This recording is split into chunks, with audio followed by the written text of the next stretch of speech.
हाँ जी। Chapter 2 accounts, जिसमें हम लोगों को देखना है यहाँ पर chapter 2 accounts, class 12th accountancy की बात हो रही है। Goodwill, nature and valuation. आज हम लोग पढ़ेंगे कि गुडविल का वैल्यूएशन कैसे होता है। ये हमारा पार्टनरशिप फर्म क्लास 12th का बहुत इंपॉर्टेंट लेक्चर है, जहाँ पर गुडविल का वैल्यूएशन के ऊपर बात होगी। ठीक है जी, चलें। देखिए, आपको स्क्रीन पे दिखाई दे रहा होगा मीनिंग ऑफ की terms use in this chapter कि क्या मीनिंग है और क्या की टर्म यूज़ होंगे, ठीक है, इस चैप्टर के अंदर। ठीक है, जैसे कि जो की टर्म्स हैं इसके अंदर आपको बहुत सारा मीनिंग जानने को मिलेगा कि गुडविल क्या होती है। ठीक है, गुडविल का वैल्यूएशन हम क्यों करते हैं, what is the need for valuing a goodwill. ठीक है, कौन से ऐसे फैक्टर्स हैं, ऐसे कौन से कारण हैं जो गुडविल को प्रभावित करते हैं, मतलब कौन से ऐसे फैक्टर्स हैं। ठीक है, what are the reasons behind the effect of goodwill, कि गुडविल किन किन कारणों से प्रभावित होती है, किन किन कारणों से गुडविल की वैल्यू ज़्यादा या कम होती है। ठीक है, गुडविल की क्या क्लासिफिकेशन है, कितने टाइप्स की होती है। ठीक है, और कैसे गुडविल को कैलकुलेट करते हैं, मेथड्स ऑफ गुडविल क्या होते हैं। तो मेजरली 4 या 5 पॉइंट हमें कवर करने हैं कि गुडविल का मीनिंग क्या है। ठीक है, उसका नेचर क्या है। ठीक है, उसके बाद में गुडविल की वैल्यूएशन क्यों करते हैं, और किन कारणों की वजह से गुडविल की वैल्यू ज़्यादा या कम होती है, और गुडविल कितनी तरह से कैलकुलेट की जा सकती है, कौन कौन से मेथड्स हैं, एट्सेट्रा। ठीक है जी, तो स्क्रीन पे आपको दिख रहा है कि गुडविल की डेफिनेशन के बारे में हम लोगों को अभी देखना है। ठीक है जी, हाँ जी सर, चलो शुरू करते हैं। तो गुडविल का मतलब क्या होता है। Goodwill is the value, goodwill is the value of good name और रेपुटेशन। ठीक है ना, गुडविल क्या है कि एक वैल्यू है गुड नेम और रेपुटेशन की। ठीक है जी, गुड नेम और रेपुटेशन। ठीक है, रेपुटेशन की enjoyed by a firm that enables it to earn profit over and above the normal profit। ये बहुत इंपॉर्टेंट है कि जब फर्म, गुडविल का मतलब क्या है, गुडविल वो वैल्यू है एक अच्छी इज्जत या रेपुटेशन की वजह से जो उनको ज़्यादा प्रॉफिट कमाने में मदद करती है। ठीक है जी, जो ज़्यादा प्रॉफिट कमाने में मदद करती है। ठीक है, कौन सा प्रॉफिट, नॉर्मल प्रॉफिट से ज़्यादा, नॉर्मल प्रॉफिट से ज़्यादा। ठीक है ना, और गुडविल जो है वो एक इंटेंजिबल एसेट है। गुडविल क्या है, एक इंटेंजिबल एसेट है। ठीक है जी, इंटेंजिबल एसेट के लिए हमारे पास में AS 26 चलता है। ठीक है, मैंने मेंशन किया हुआ है इंटेंजिबल एसेट्स के लिए हमारा कौन सा AS चलता है, AS 26। ठीक है, तो गुडविल, अब देखो मोटी मोटी बात समझो। गुडविल जो है एक इंटेंजिबल एसेट है। इंटेंजिबल एसेट को अकाउंटिंग स्टैंडर्ड AS 26 में बताया गया।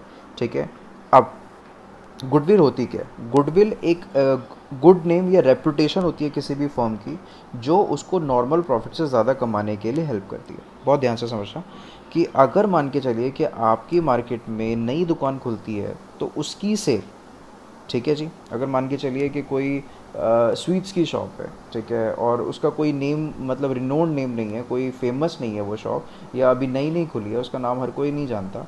ठीक है, तो उसकी सेल ज़्यादा होगी, या जो मार्केट के अंदर हल्दीराम है या बीकानेर स्वीट्स है, ठीक है, उनकी सेल ज़्यादा होगी। सिंपल सी बात है, those firms who has the good reputation in the market. ठीक है, ऐसी फर्म जिनकी मार्केट में एक अच्छी रेपुटेशन, जिनकी मार्केट के अंदर एक अच्छी वैल्यू है, ठीक है, वो हमेशा नॉर्मल से ज़्यादा प्रॉफिट कमाते हैं, वो नॉर्मल से ज़्यादा सेल उनकी होती है। और गुडविल जो है एक इंटेंजिबल एसेट है, जिसको AS 26 के अंदर एक्सप्लेन किया गया। AS 26 आपका मैटर नहीं है, बट आपको ये पता होना चाहिए कि गुडविल एक इंटेंजिबल एसेट है जिसको अकाउंटिंग स्टैंडर्ड 26 के हिसाब से फॉलो किया जाता है। ठीक है जी, बड़ी क्लासेस में AS 26 के बारे में बात करेंगे।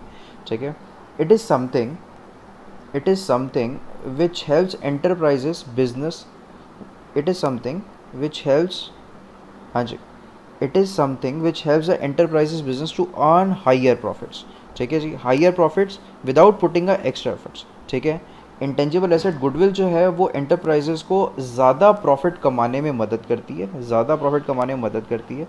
ठीक है ना, और उसके लिए कोई भी एक्स्ट्रा एफर्ट करने की ज़रूरत नहीं है, क्योंकि आप ऑलरेडी पास्ट में एक्स्ट्रा एफर्ट कर चुके हो, because the efforts have been already made in past. ठीक है जी, हाँ जी सर। इसके बाद में अगर हम लोग देखते हैं तो उसमें बोला example, if enterprises, example, if enterprises, if enterprises provide quality service. अगर कोई एंटरप्राइजेस क्वालिटी सर्विस प्रोवाइड करती है अपने कस्टमर्स को, अगर मान के चले कि आप over the period of time अपने कस्टमर को सेटिस्फाई करते हैं, अपने कस्टमर्स की जितनी भी प्रॉब्लम्स आप उसको सॉल्व करते हो, तो कस्टमर्स का विश्वास आपकी फर्म के अंदर बढ़ना शुरू हो जाता है, ठीक है ना। ऐसे ही तो आप उनकी इज्जत, मतलब कहते हैं उनका जो विश्वास है जीतते हो, और उसकी वजह से आपकी रेपुटेशन बिल्डअप होती है, ठीक है ना। बीकानेर स्वीट्स ऐसी आज की डेट में, बीकानेर स्वीट्स या हल्दीराम कोई ऐसे नहीं बन गए, ठीक है। इन्होंने ओवर द ईयर्स बहुत क्वालिटी स्वीट्स बनाई है, जिसकी वजह से इनके कस्टमर्स हमेशा इनसे खुश रहते थे। अब खुश रहते थे तो फिर क्या हुआ कि उन्होंने बाकी दुकानों पे जाना बंद कर दिया, ठीक है, सिर्फ इन्हीं की दुकान की डिमांड होने लगी। तो इसका मतलब क्या है कि अब ये ज़्यादा मेहनत नहीं भी करे तब भी कस्टमर को ये विश्वास हो गया कि इनकी चीज़ अच्छी होती है, ठीक है ना। तभी तो यहाँ पर लिखा था ना, without putting an extra efforts, ठीक है जी। तो उसने बोला है अगर कोई एंटरप्राइजेस क्वालिटी सर्विस प्रोवाइड करती है अपने कस्टमर्स को और उनको सेटिस्फाई करती है, ठीक है, पास्ट में पहले, ठीक है, तो उसके बेनिफिट जो होते हैं उनको हायर प्रॉफिट कमा के देते हैं। समझ में आता है? हाँ जी सर। तो अगर इसको सम अप करें हम लोग, तो गुडविल का मतलब क्या है? Goodwill is a reputation. Goodwill जो है हमारी वो क्या है? गुडविल जो है हमारी वो क्या है? रेपुटेशन, ठीक है ना, जिसको अगर मैं बोलूँ शॉर्ट में इज्जत, ठीक है ना, जो कि हमने पास्ट में कमाई है, जो कि हमने पास्ट में कमाई है, मेहनत करी है और उसके रिज़ल्ट हमें आज मिल रहे हैं, ठीक है ना। आप क्या करते हो? साल के दौरान बहुत मेहनत करते हो और उसका रिज़ल्ट आपको कब मिलता है? मार्च में। तो जब मेहनत करते हो उसका रिज़ल्ट उसके बाद मिलता है। तो ऐसी गुडविल की मेहनत पास्ट में होती है तो उसके जो रिज़ल्ट होते हैं वो हमें आगे जाके मिलते हैं, ठीक है ना। और उसकी वजह से आप क्या करते हो? ज़्यादा सेल करते हो और हाइयर प्रॉफिट्स को अर्न करते हो। उसकी वजह से क्या होता है? उसकी वजह से सेल्स बढ़ती है और प्रॉफिट ज़्यादा होता है, ठीक है जी। हाँ जी सर। चलें, अब इसके बाद में अगर ध्यान से समझें कि परचेज गुडविल क्या होता है, तो परचेज गुडविल बहुत ध्यान से समझेंगे क्या होता है। परचेज, देखो गुडविल हमारी दो तरह की होती है, परचेज गुडविल और सेल्फ जनरेटेड गुडविल। आपको स्क्रीन पे भी दिखाई दे रहा होगा, ठीक है जी। मैं ये आप लोगों से मान के चलिए कि मैं ये मानता हूँ कि आप कॉपी और पेन लेके रख रहे हैं साथ में, ठीक है, और इम्पॉर्टेंट चीज़ें स्क्रीन से वीडियो को पॉज करके नोट कर रहे हैं। अदरवाइज़ कहते हैं मैं फिर भी कहते हैं जो हमारा डिस्क्रिप्शन बॉक्स है उसके अंदर पीडीएफ बना के इसको मैं डाल दूंगा, बट स्टिल फिर भी मैं ये आप लोगों से उम्मीद करता हूँ कि आप इसको अच्छे से नोट कर लें यहीं के यहीं, ठीक है जी। बात के लिए नहीं छोड़ें, क्योंकि बात के लिए भी करेंगे तो डबल टाइम हो जाएगा। एक कहते के नाम से रिवीजन ही हो जाएगी। अभी आप शुरुआत के टाइम में तो एक कॉपी पेन लेके बैठिए और सब चीज़ें नोट कीजिए साथ साथ, ठीक है, तो आपको भी इजीली समझ में आना शुरू हो जाएगा। और प्लस हम साथ साथ चलेंगे, ठीक है जी। जब पेन चलता रहता है ना, ठीक है, जब ऑडियो वीडियो दोनों चलती है, एक्शंस होते हैं ना, तो फिर वो चीज़ों की रिटेंशन पावर ज़्यादा हो जाती है। आप मेरी बात समझ रहे हैं, ठीक है जी।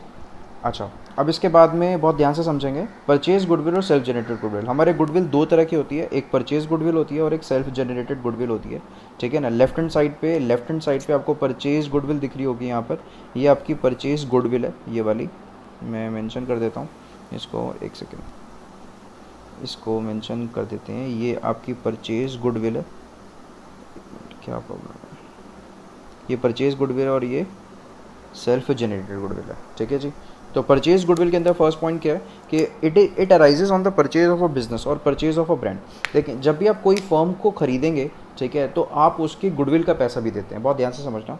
मान के चलो कि आज की डेट में कि अगर रिलायंस कंपनी ने वोडाफोन कंपनी को खरीद लिया, आप लोगों को सबको पता ही है कि जियो के सिम ही बिक रहे हैं, ठीक है, और वोडाफोन के ऊपर कहते हैं बहुत सारी पेनल्टीज़ और बहुत सारे चार्जेस लगे हैं, प्लस इसके कस्टमर्स कम होते जा रहे हैं, ठीक है। तो आने वाले टाइम में मान के चलो कि जो वोडाफोन के टावर लगे हैं, वोडाफोन के थोड़े बहुत कस्टमर जो बाकी बचे हुए, ठीक है ना, तो वोडाफोन का जितने भी एसेट्स वगैरह के कल को अगर रिलायंस कंपनी खरीदने लगे, ठीक है, तो क्या बोलेगा वोडाफोन? कहेगा देखो इतनी मेरी इज्जत है, ठीक है ना। मान के चलो कि मैं 10 साल से काम कर रहा हूँ तो मेरी रेपुटेशन भी है, लोग जानते हैं वोडाफोन कंपनी को नाम से, ठीक है ना, और साथ में मेरे एसेट्स की वैल्यू इतनी है, तो मेरी गुडविल का वैल्यूएशन हो गया इतने करोड़, ठीक है, और उसके बाद में मेरे एसेट्स की वैल्यू इतने करोड़ है, एटसेट्रा एटसेट्रा। तो जब भी कोई आप ब्रांड को खरीदते हो, जब भी आप कोई कहते हैं ब्रांड को परचेज़ करते हो, ठीक है ना, या कुछ भी कोई भी बिज़नेस परचेज़ करते हो, जब कोई भी बिज़नेस परचेज़ करते हो या कोई भी ब्रांड को परचेज़ करते हो, तो उस केस में आपको परचेज़ गुडविल निकालनी पड़ती है, ठीक है जी। हाँ जी sir. Since the consideration, second point की बात कर रहा हूँ, since the consideration is paid for it is recorded in the books of purchase goodwill, हमेशा बुक्स ऑफ अकाउंट्स के अंदर शो करी जाती है, इसको रिकॉर्ड हम लोग करते हैं। रिकॉर्ड बोलो या शो बोलो एक ही बात है, ठीक है ना, रिकॉर्ड बोलो या शो बोलो एक ही बात है, ठीक है जी। हाँ जी,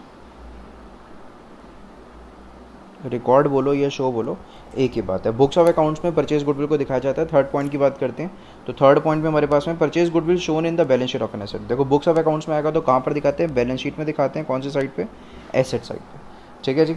इसके बाद आते हैं नेक्स्ट पे, अगर हम लोग बात करते हैं यहाँ पर जो सेल्फ जनरेटेड गुडविल होती है, देखो सेल्फ जनरेटेड गुडविल कभी भी बुक्स में आती नहीं है, तो लिखा ना यहाँ पर कि self generated goodwill is not to be recorded in the balance sheet asset side, ठीक है ना, इसको कभी भी हम लोग रिकॉर्ड नहीं करते, इसको बुक्स में शो नहीं करते, ठीक है ना। और ये जो वैल्यूअर होता है, जो वैल्यू निकालता है, जो गुडविल की वैल्यू निकालता है, ये उसके ऊपर होती है कि सेल्फ जनरेटेड गुडविल का वैल्यूएशन करना है या नहीं करना, ठीक है जी। और ये इंटरनली जनरेट होती है, ठीक है। तो सेल्फ जनरेटेड गुडविल जो होती है ये बुक्स ऑफ अकाउंट्स में शो नहीं करी जाती, क्योंकि देखो सेल्फ जनरेटेड गुडविल क्या होती है, बहुत ध्यान ध्यान से समझना। मान के चलिए कि आज की डेट में मैं बोलूँ कि भैया मेरी जो गुडविल है वो 500 करोड़ की है, आप कहोगे कैसे, आप कहोगे 500 करोड़, आप बोलने को 1000 करोड़ बोल दो, ठीक है, आपको इसके पैसे मिलने भी तो चाहिए, है ना। सेल्फ जनरेटेड गुडविल का मतलब क्या हुआ कि आप अपनी गुडविल खुद से जनरेट कर रहे हो, इसका मतलब आप अपनी वैल्यू खुद से लगा रहे हो। आप अपनी वैल्यू कितनी भी लगा सकते हो, कम भी लगा सकते हो, ज़्यादा भी लगा सकते हो, ठीक है ना, बट सामने वाला उस चीज़ के पैसे देगा कि नहीं देगा वो तो तब डिपेंड करता है ना, ठीक है। तो इसलिए खुद की वैल्यू खुद से लगा के बैठ के सोचना, ठीक है। तो सेल्फ जनरेटेड गुडविल का अगर देखें तो एक्चुअल सेंस में कोई मतलब नहीं होता, और ना ही अब एक्चुअल सेंस में कोई मतलब नहीं होता, इसकी कोई इंपॉर्टेंस नहीं होती, तो फिर इसलिए इसको बुक्स ऑफ अकाउंट्स में भी शो नहीं किया जाता।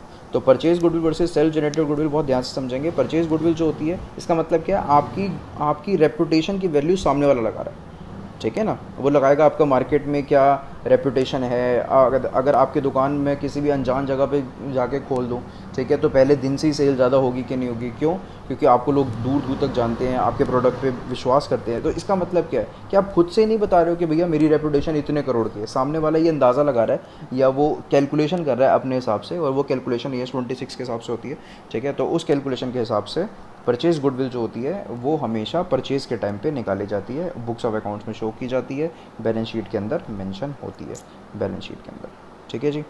हाँ जी सर। और सेल्फ जनरेटेड गुडविल खुद से कैलकुलेट की जाती है, बैलेंस शीट में रिकॉर्ड नहीं होती, इसकी इतनी ज़्यादा कोई इंपॉर्टेंस भी नहीं है, क्योंकि हर कोई अपनी वैल्यू को ज़्यादा करके बता देता है, ठीक है जी। जी सर। तो परचेज गुडविल का मतलब, purchase goodwill means a goodwill for which consideration has been paid. Purchase goodwill का मतलब क्या है, जिसके बदले आपको पैसे मिलेंगे। और सेल्फ जनरेटेड गुडविल का मतलब क्या है कि जो आपने खुद सेल्फ जनरेट करी है, ठीक है ना। और सेल्फ जनरेट करी तो बुक्स ऑफ अकाउंट में शो नहीं करते। वैल्यू जो वैल्यूअर होता है, जो निकालने वाला होता है, उसके हाथ में होता है कि वो उसके ऊपर क्या जजमेंट देगा, उसको वैल्यू निकाले, मतलब उसकी वैल्यू निकालना चाहेगा या कैसे निकालेगा, ठीक है ना। चलें आगे चलें। अब इसके बाद में हमारे पास में methods of valuation of goodwill, हमारे पास में 3 मेथड है, 3 बोलें तो 4 मेथड है हमारे पास में, ठीक है ना। चारों मेथड आपके सिलेबस में है, बहुत ध्यान से देखना, ठीक है ना। हाँ जी, मेथड नंबर 1, ठीक है, मेथड नंबर 1, ये मेथड नंबर 1 है। उसके बाद में ये मेथड नंबर 2, क्या दिक्कत है इसको, ये 3 और ये 4, ठीक है ना।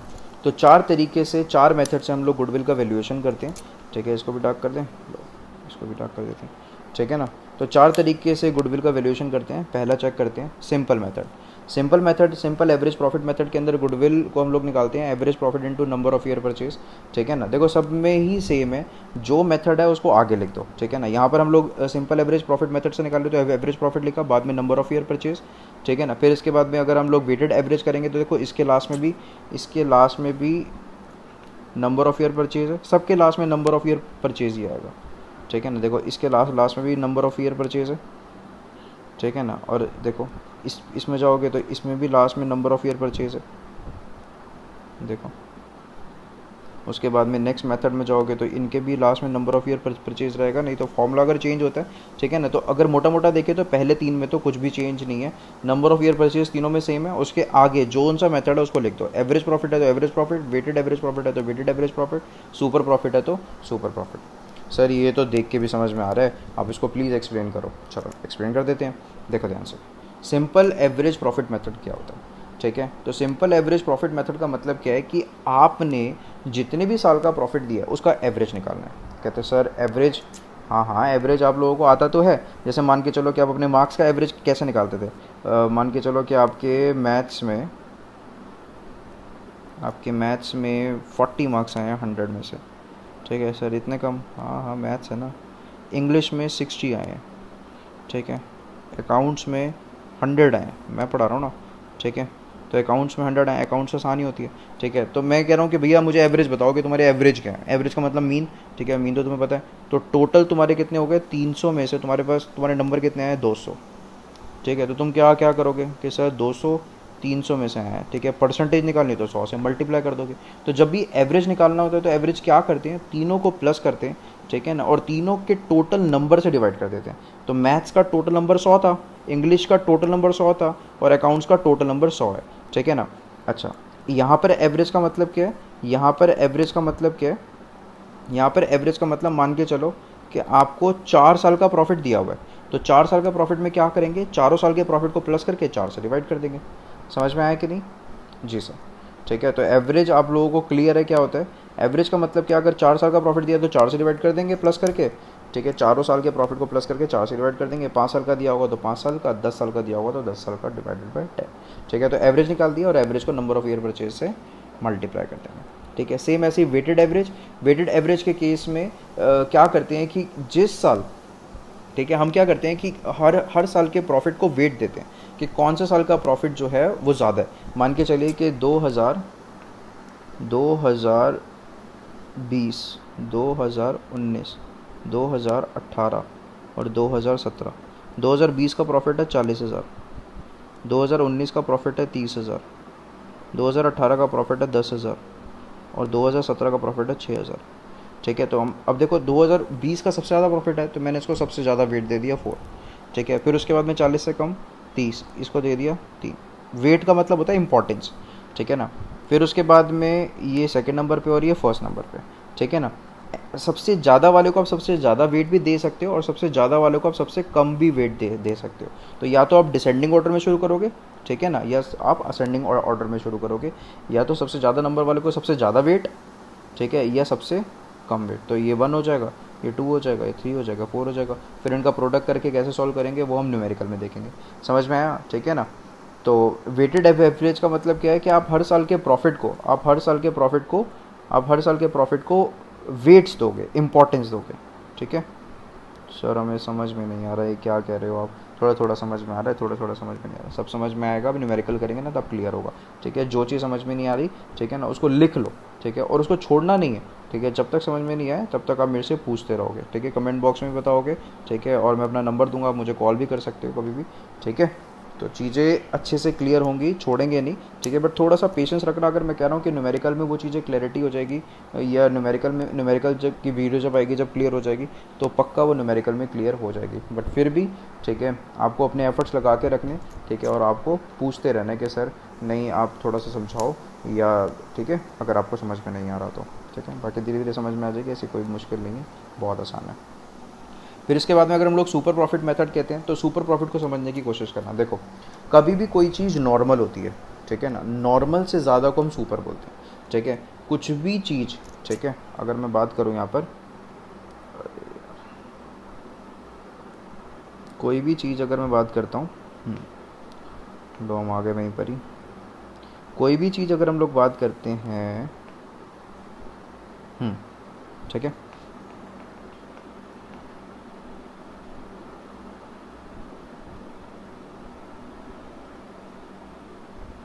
एनीथिंग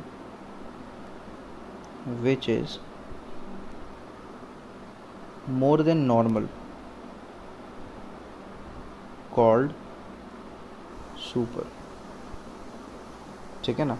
तो कुछ भी चीज़ अगर नॉर्मल से ज़्यादा है तो हम उसको क्या बोलते हैं, सुपर। ठीक है जी। तो कोई भी चीज़, ठीक है, anything anything anything which is more than normal, जो नॉर्मल से ज़्यादा होगी वो सुपर होगी। मान के चलिए कि नॉर्मल प्रॉफिट है हमारा 10,000, ठीक है ना, ये नॉर्मल प्रॉफिट है, और हमारा सुपर प्रॉफिट है 12,000। ठीक है ना, ये सुपर प्रॉफिट नहीं बोलते हम इसको, एवरेज प्रॉफिट कहते हैं। ठीक है, एवरेज प्रॉफिट, एवरेज प्रॉफिट हमारा 12,000 है। ठीक है, तो नॉर्मल प्रॉफिट से कितना फालतू हुआ, 2,000, तो 2,000 हमारा क्या हो जाएगा, सुपर प्रॉफिट। तो हम लोग एक और तरीके से जान सकते हैं क्या, हाँ जी, एवरेज प्रॉफिट, एवरेज प्रॉफिट और नॉर्मल प्रॉफिट का डिफरेंस क्या होता है, सुपर प्रॉफिट। ठीक है जी, चलो आपका फॉर्मूला भी बन गया। अगर आपका कॉन्सेप्ट क्लियर है तो आपका फॉर्मूला हाथों हाथ आप खुद बना लोगे। ठीक है, तो चीज़ें आपको अच्छे से क्लियर हो जाएगी। तो उसने क्या बोला यहाँ पर, एवरेज प्रॉफिट का मतलब, देखो सुपर प्रॉफिट का मतलब क्या होता है कि कुछ भी चीज़, ठीक है, anything which is more than normal, जो नॉर्मल से ज़्यादा है, नॉर्मल से ज़्यादा मतलब एवरेज प्रॉफिट। अगर एवरेज प्रॉफिट आपका नॉर्मल प्रॉफिट से ज़्यादा है तो वो आपका सुपर प्रॉफिट हो जाएगा। सर एवरेज प्रॉफिट क्या है, याद करो अभी समझाया था। एवरेज प्रॉफिट का मतलब आपका 5 साल का प्रॉफिट दिया हुआ है, 10 साल का प्रॉफिट दिया हुआ है, तो उन सभी प्रॉफिट को जब आप प्लस करते हो और जितने भी साल का दिया हुआ उससे डिवाइड कर देते हो तो आपका एवरेज आ गया। और नॉर्मल प्रॉफिट का मतलब वो प्रॉफिट जो आप आम तौर पर कमाते हो। ठीक है ना, जैसे बोलते हैं ना कि यार एवरेज में महीने का 20,000 कमा लेता हूँ, या एवरेज में महीने का 15,000 कमा लेता हूँ, मतलब नॉर्मली मैं महीने का इतना तो कमा ही लेता हूँ। ठीक है ना, और एवरेज का मतलब एक्चुअल, कि आपने कितना कमाया।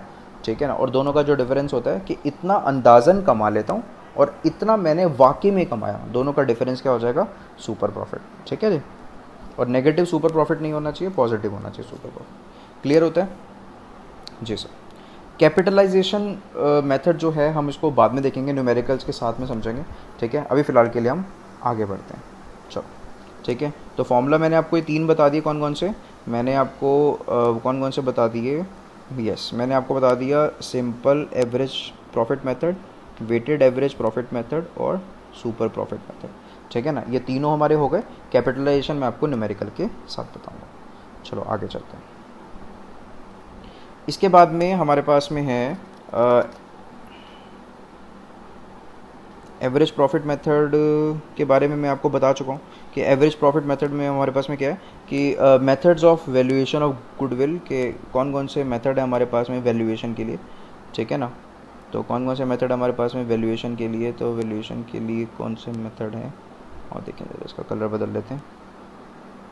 हाँ जी, हमारे पास में वैल्यूएशन के लिए कौन से मेथड हैं, हाँ जी, पहला मेथड है हमारे पास में एवरेज प्रॉफिट मेथड। तो एवरेज प्रॉफिट मेथड में आप या तो सिंपल एवरेज प्रॉफिट मेथड निकालो या वेटेड, दोनों में सेम ही है। वेटेड में weighted into number of year purchase, और सिंपल एवरेज में simple average profit into number of year purchase. ठीक है ना, अब सवाल उठता है कि sir number of year purchase क्या होता है, तो नंबर ऑफ ईयर परचेज के लिए आपको अलग से ये दिया हुआ, देखो ये डेफिनेशन। ठीक है, डार्क हो गया थोड़ा सा, चलो हटा देते हैं फिर, लो हटा देते हैं और अब इसको अंडरलाइन कर देते हैं। दिख रहा है आपको, ठीक है, अरे चलो ठीक है ना। Number of year purchase means, number of year purchase means for how many years the firm will earn the same profit because of its past efforts. ठीक है ना, कि आप कितने साल तक प्रॉफिट कमाओगे, ठीक है, अपनी पुरानी मेहनतों से। ठीक है ना, क्लियर हुआ। इसका मतलब क्या है कि ये मेथड की ना अपनी एक एजम्पशन होती है सिंपल एवरेज प्रॉफिट मेथड की, कि जब बिज़नेस स्टार्ट होता है, ठीक है ना, तो जो बिज़नेस की पहले की रेपुटेशन है, ठीक है, या अगर आपने कोई बिज़नेस ख़रीदा तो उस बिज़नेस की जो पहले की रेपुटेशन है, उस पुरानी रेपुटेशन से आप कितना कमाओगे अगले सालों तक, उसको बोलते हैं नंबर ऑफ़ ईयर परचेज। कि भैया मैंने इतने साल के प्रॉफिट कमाने के लिए आपको आज ही पैसे दे दिए गुडविल के रूप में। ठीक है ना, तो नंबर ऑफ़ ईयर परचेज का मतलब क्या हुआ कि मैंने इतने साल की गुडविल आपसे ख़रीद ली, या इतने साल की जो आपको मैंने पैसे दिए कि आगे मुझे वो प्रॉफिट कमा के देगा। जैसे मान के चलो कि 1 करोड़ की दुकान है और मैंने उसको 1 करोड़ 20 लाख दे दिया। क्यों? क्योंकि 20 लाख मैंने उसको इसलिए दिया कि इस दुकान के नाम की वजह से पहले दिन से ही सेल होना शुरू हो जाएगी। ठीक है ना, और कब तक होगी, 5 साल तक। तो अगर 5 साल तक, 5 साल के लिए, 5 साल तक मुझे जो प्रॉफिट होगा उसके लिए मैंने आपको गुडविल के जो एक्स्ट्रा पैसे दिए, ठीक है ना, उसको बोलते हैं नंबर ऑफ़ ईयर परचेज। समझ में आया? हाँ जी। सुपर प्रॉफिट मैं आपको बता ही चुका हूँ। सुपर प्रॉफिट का मतलब क्या है कि जो आपके एवरेज प्रॉफिट से नॉर्मल प्रॉफिट और एवरेज प्रॉफिट का डिफरेंस। ठीक है जी, हाँ जी सर। देखो यहाँ पर इसने क्या क्या लिखा हुआ है, एक बार स्क्रीन पे देखे ध्यान से। ठीक है, अच्छे से देखते हैं। तो उसने क्या बोलते हैं यहाँ पर,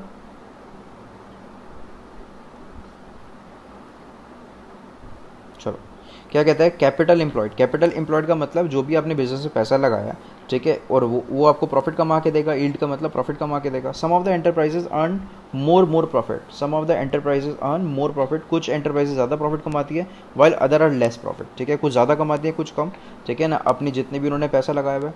when a similar type of business earns profit as a certain percentage of the capital employed, जब एक ही तरह का बिजनेस जो है वो एक एवरेज प्रॉफिट कमाता है, ठीक है ना, लेकिन ना सर्टेन प्रॉफिट, सर्टेन प्रॉफिट के भैया इतना प्रॉफिट तो कमाएगा ही कमाएगा। अगर सर्टेन प्रॉफिट कमाता है, ठीक है ना, उसको हम लोग बोलते हैं नॉर्मल रिटर्न, जिसको बोलते हैं हम NRR इन शॉर्ट।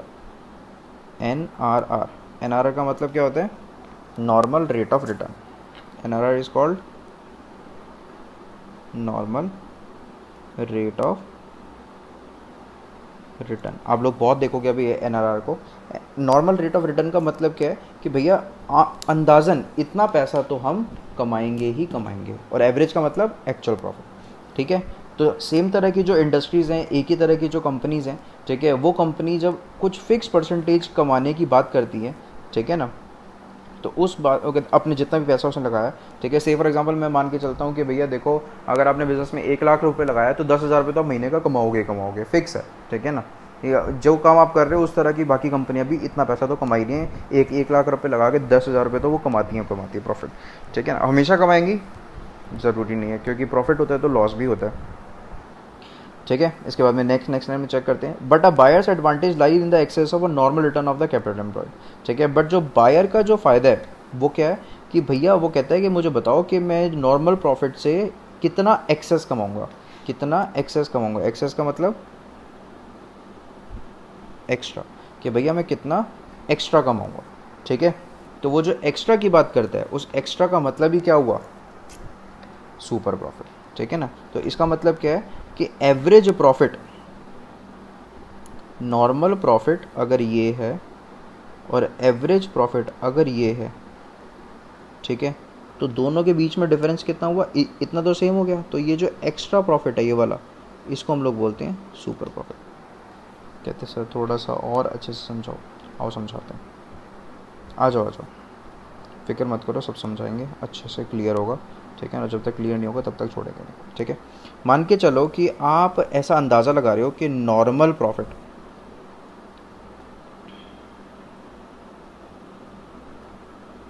जो नॉर्मल प्रॉफिट है, नॉर्मल प्रॉफिट का मतलब एक्सपेक्टेड है ये, ठीक है ना, एक्चुअल नहीं है, ये अभी अंदाज़ा लगा रहे हो आप। नॉर्मल प्रॉफिट मान के चलो कि आपका 10,000 है, ठीक है, इतना प्रॉफिट आप कमा रहे हो, और आपने साल के दौरान मेहनत करी, ठीक है ना, 3 साल तक आपने मेहनत करी, और एवरेज प्रॉफिट आपका कितना हुआ, ये एक्चुअल है। एवरेज प्रॉफिट आपका आया 15,000, ठीक है ना। तो आप क्या बोलोगे कि भैया मैं समझ रहा था कि 10,000 ही कमाऊंगा, ठीक है ना, बट मैंने कमा लिए कितने, 15,000। तो एक्स्ट्रा कितने कमाए, एक्स्ट्रा का मतलब सुपर प्रॉफिट। तो कितना हो जाएगा, 15,000 माइनस 10,000, तो कितना हो गया, 5,000। समझ में आया कि नहीं, ठीक है। तो ये आपका सुपर प्रॉफिट हो गया।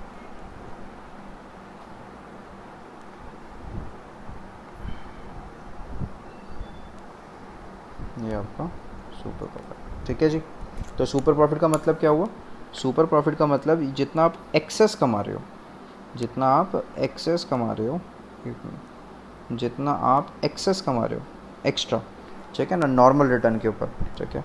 कैपिटल एम्प्लॉयड, जो भी आपने पैसा लगाया उस कैपिटल, उस पैसे के ऊपर आपने नॉर्मली से जो एक्स्ट्रा कमाया, ठीक है ना, वो आपका क्या हो गया, सुपर प्रॉफिट, ठीक है, वो आपका क्या हो गया, super profit. It is only such enterprises which enjoy goodwill. The excess of actual profit over the normal profit is called super profit. वही बातें बोल रहे भाई, सेम, इसमें कुछ है ही नहीं, ठीक है ना, सब आसान है, कुछ नहीं है। क्लियर हुआ आपको, हाँ जी सर। चलो आगे चलते हैं फिर, ठीक है। ये क्या दिक्कत आ गई इसमें,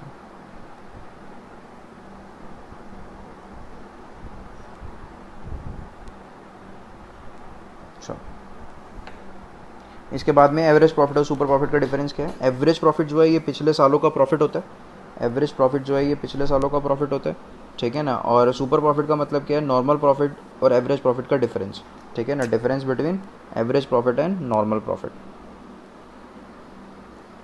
average profit minus normal profit is equals to super profit, कि एवरेज प्रॉफिट से ज़्यादा कितना है नॉर्मल प्रॉफिट, ठीक है, वो सुपर प्रॉफिट हो जाएगा। नॉर्मल रेट ऑफ रिटर्न मैंने बताया था ये एनआरआर होता है, इसको शॉर्ट में एनआरआर कहते हैं, फॉर्मूलाज में आएगा, ठीक है ना, कि आपने जितना भी कैपिटल एम्प्लॉयड, जितना भी आपने कैपिटल लगाया उस पर नॉर्मल एवरेज प्रॉफिट जो निकालते हैं वो नॉर्मल रेट ऑफ रिटर्न, कि भैया आप इतना आम तौर पर कमाते हो उसका एवरेज आपने निकाल लिया, ठीक है ना। और सुपर प्रॉफिट का मतलब क्या है, नॉर्मल रेट ऑफ रिटर्न, जितना भी आपने नॉर्मल प्रॉफिट जो था और एवरेज प्रॉफिट जो था, ठीक है ना, उसके बेसिस पे हम लोग सुपर प्रॉफिट निकालते हैं, ठीक है।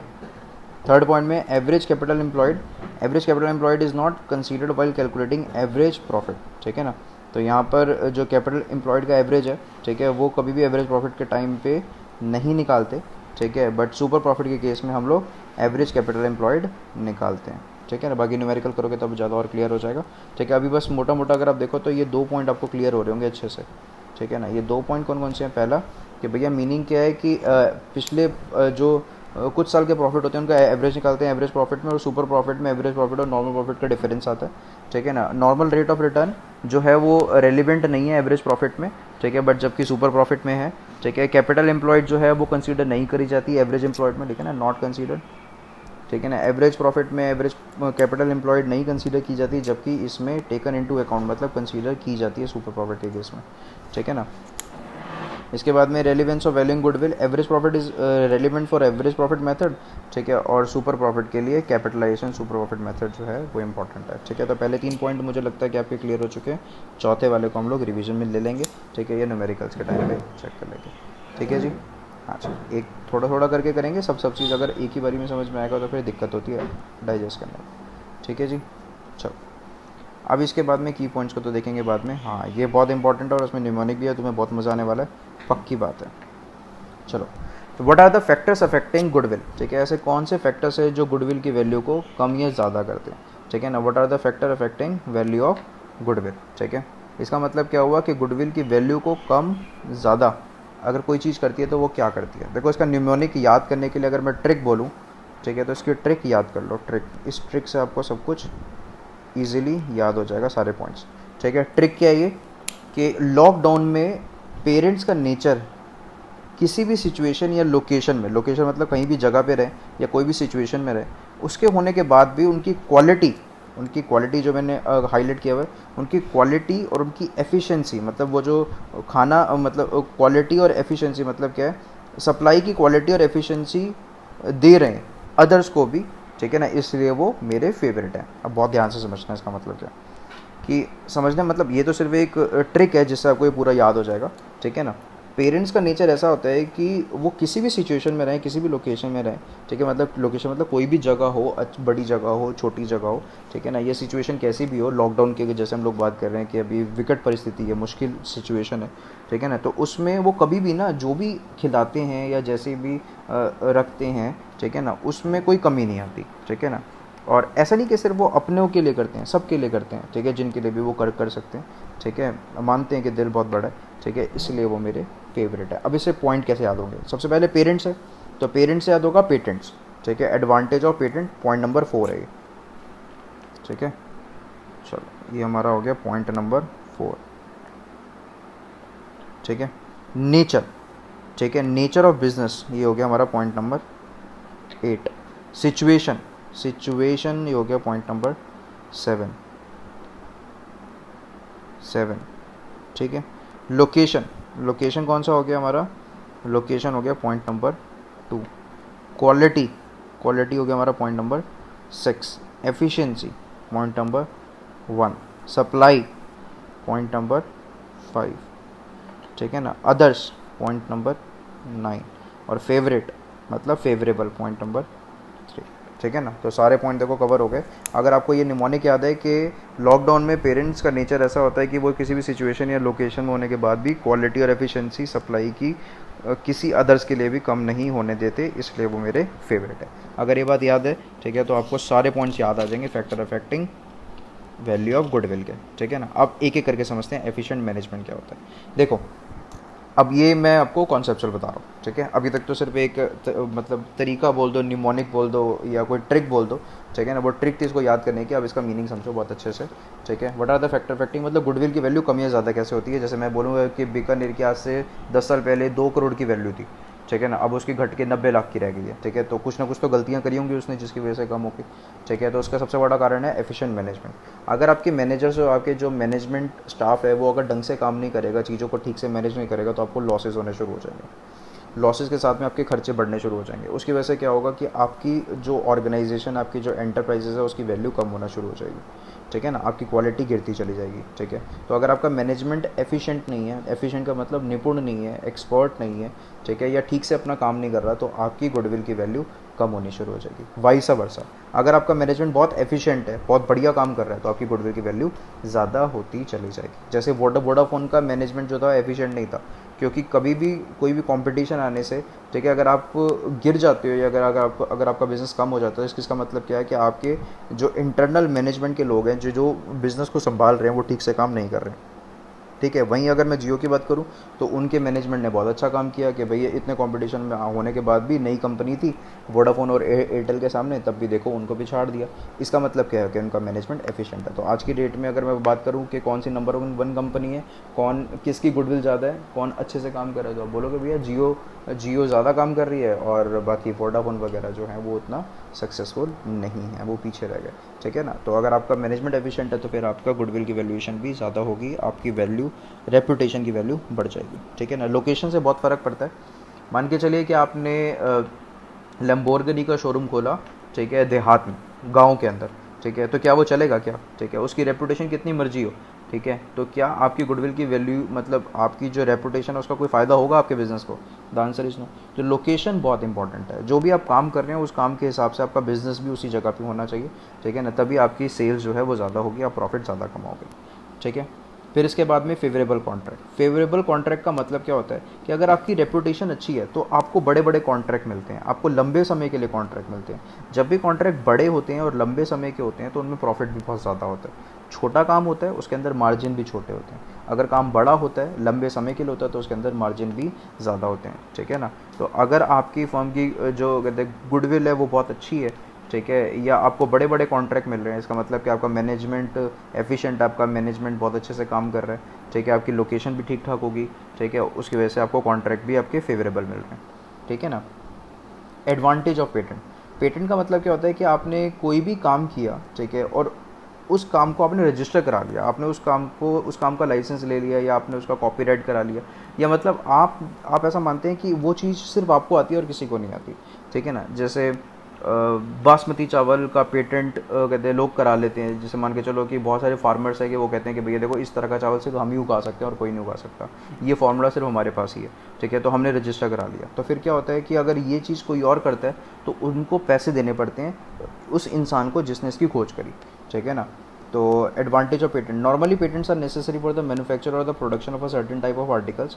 अ firm which possess the necessary patent, जिस फर्म के पास में ये पेटेंट होगा, ठीक है, उस फर्म को उसकी गुडविल की वैल्यू मिलेगी। क्योंकि देखो ना, जैसे अगर मैं बात करूँ अभी आज के टाइम में लॉकडाउन के केस में, अगर अमेरिका कोई दवाई बना लेता है, ठीक है ना, तो अमेरिका अगर कोई दवाई बना लेता है तो अमेरिका से कोई भी इंसान खरीदेगा या कोई भी देश खरीदेगा तो उसको उसके पैसे देने पड़ेंगे ना, ठीक है। एक तो दवाई के पैसे देने पड़ेंगे, सेकंड अगर वो दवाई अब आप अपने देश में बना के बेचना चाहते हो, ठीक है, तो उसके ऊपर भी आपको कुछ पैसा अमेरिका को देना पड़ेगा, क्योंकि ये दवाई की खोज अमेरिका ने करी, ठीक है ना। तो पेटेंट के भी फ़ायदे होते हैं। पेटेंट का मतलब आपने उसकी गुडविल कमा ली, ठीक है ना। अच्छा, अब इसके बाद में क्वालिटी, एक्सेस टू सप्लाईज।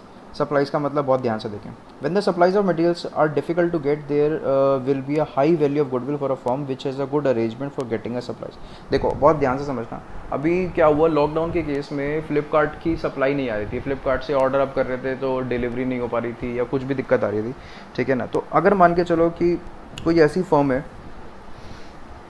जो ठीक से सप्लाई नहीं कर पाती, ठीक है, जो ठीक से सप्लाई नहीं करती, या मान के चलो उसके ऑर्डर पेंडिंग रह जाते हैं, ठीक है, तो क्या कस्टमर का रिव्यू रहेगा, क्या कस्टमर का फीडबैक आएगा, क्या कस्टमर उसको पसंद करेगा या उसको ना पसंद करेगा, ठीक है ना। सिंपल सी बात है कि अगर कस्टमर ने ऑर्डर किया और उसका ऑर्डर नहीं आ रहा टाइम पर, या उसको सप्लाई नहीं मिल रही, ठीक है, तो कस्टमर के साथ में उसका जो इंटरेक्शन है वो ख़राब होगा, ठीक है, कस्टमर के साथ में जो उसका बॉन्ड है वो ख़राब होगा, कस्टमर रिलेशनशिप ख़राब होगी, ठीक है ना। तो सप्लाई टाइम पे आना चाहिए, ठीक है, और अगर ऑर्डर्स हैं तो मतलब ये क्या है कि काम रुकना नहीं चाहिए, ठीक है ना। तो अगर आप सप्लाई कर रहे हैं टाइम पे, अगर अच्छे से काम कर रहे हैं तो फिर आपकी गुडविल भी बेहतर होगी, और वाइसा वर्सा सप्लाई ठीक से नहीं करे तो गुडविल की वैल्यू कम हो जाएगी। क्वालिटी देखो बहुत सिंपल चीज़ है कि अगर आप क्वालिटी प्रोवाइड करते हो, अगर आप क्वालिटी प्रोवाइड करते हो तो क्वालिटी से आपकी वैल्यू भी बढ़ती है, ठीक है ना।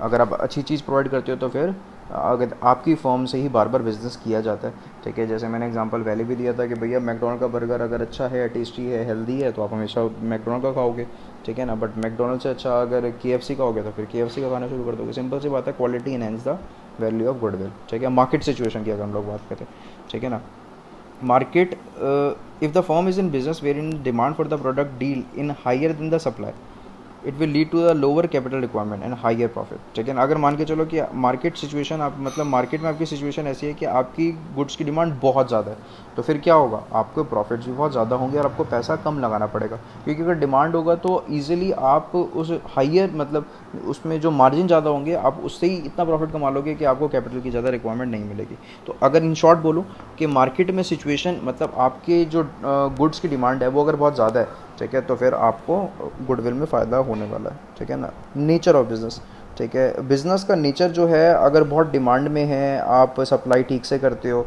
तो आपके प्रॉफिट भी ज़्यादा होंगे। इसका मतलब कि आपके आपके बिज़नेस का जो नेचर है वो आपकी गुडविल को बढ़ाएगा या कम कर सकता है, ठीक है जी।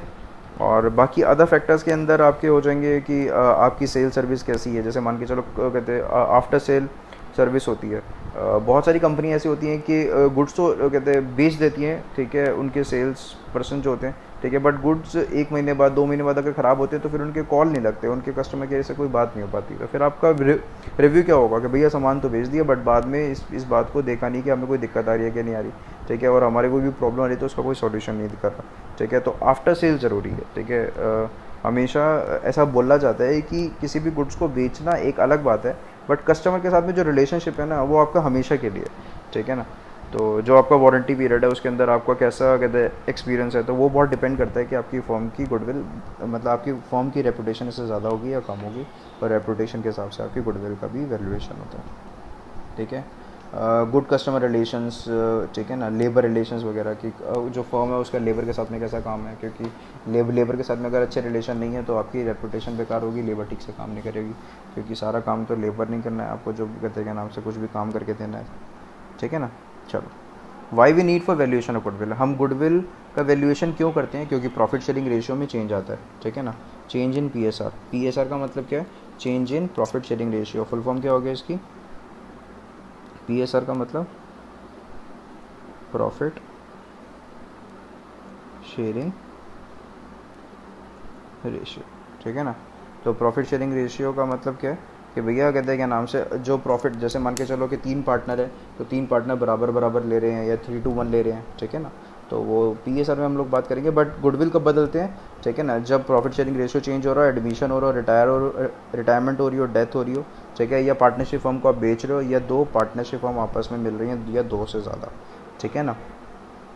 तो एडमिशन के केस में, रिटायरमेंट के केस में, डेथ के केस में प्रॉफिट शेयरिंग रेशियो अगर बदलता है उस केस में गुडविल का वैल्यूएशन होगा, ठीक है ना। और पार्टनरशिप फॉर्म अगर आप बेच रहे हो या कोई 2 पार्टनरशिप आपस में मिल रही है तो, ठीक है। हाँ जी सर, इसके बाद में और क्या रह गया, हाँ, की पॉइंट्स रिमेंबर, बहुत इंपॉर्टेंट पॉइंट्स समझने की कोशिश करना कि गुडविल जो है एक इंटेंजिबल एसेट है, फिक्टिशियस एसेट नहीं है। फिक्टिशियस एसेट क्या होता है इसे बाद में देखेंगे, बस अभी आप ये समझो कि ये फिक्टिशियस एसेट नहीं है। MCQ में पूछता है, MCQ में पूछता है कि बताओ गुडविल इंटेंजिबल एसेट है कि फिक्टिशियस एसेट है, तो बोलोगे कि ये फिक्टिशियस एसेट नहीं है, ये इंटेंजिबल एसेट है, ठीक है ना। परचेज गुडविल जो है वो बुक्स ऑफ अकाउंट में शो करती है, इसका मतलब सेल्फ जनरेटेड नहीं करती, ठीक है। उसके बाद में नंबर ऑफ़ ईयर परचेज़ क्या होता है, मैंने आपको बता दिया। नंबर ऑफ़ ईयर परचेज़ का मतलब क्या है कि आप बिज़नेस खरीदने के बाद में आप कितने सालों तक उससे पैसा कमाओगे उसकी इज्जत से, ठीक है, उसको नंबर ऑफ़ परचेज़ कहते हैं। नेगेटिव सुपर प्रॉफिट नहीं होना चाहिए, अगर है तो इसका मतलब बिज़नेस की कोई भी गुडविल नहीं है, ठीक है। और capitalization average profit method is use, ये बहुत इंपॉर्टेंट है, लास्ट लाइन जो है, ठीक है, पेपर में बहुत ज़्यादा बार पूछी गई है और आपको पता भी होना चाहिए, ठीक है, ये वाला चीज़ लास्ट का। कैपिटलाइजेशन और average profit method is use when the actual profit is less than the normal profit, ठीक है। एवरेज क्या, उस मेथड भी बताऊंगा वैसे तो जब मैं इसका न्यूमेरिकल कराऊंगा। ठीक है। कैपिटलाइजेशन एवरेज प्रॉफिट मेथड तब इस्तेमाल करते हैं, ठीक है, ये तब इस्तेमाल करते हैं जब एक्चुअल प्रॉफिट जो है वो नॉर्मल प्रॉफिट से कम आता है। इसका मतलब एक्चुअल प्रॉफिट नॉर्मल प्रॉफिट से कम आया, ठीक है, तो आपका सुपर प्रॉफिट जो है वो नेगेटिव हो जाएगा। ठीक है ना, सुपर प्रॉफिट आपका तब नेगेटिव हो जाएगा, और उस केस में आपकी कोई गुडविल है ही नहीं। ठीक है। नेगेटिव सुपर, देखो इससे पहले वाले पॉइंट पॉइंट लिखा ना, there is no goodwill of the enterprises. बहुत मोटा चल रहा है कंप्यूटर। ठीक है ना, अगर नेगेटिव है तो इसका मतलब कि कोई इज्जत है ही नहीं। ठीक है।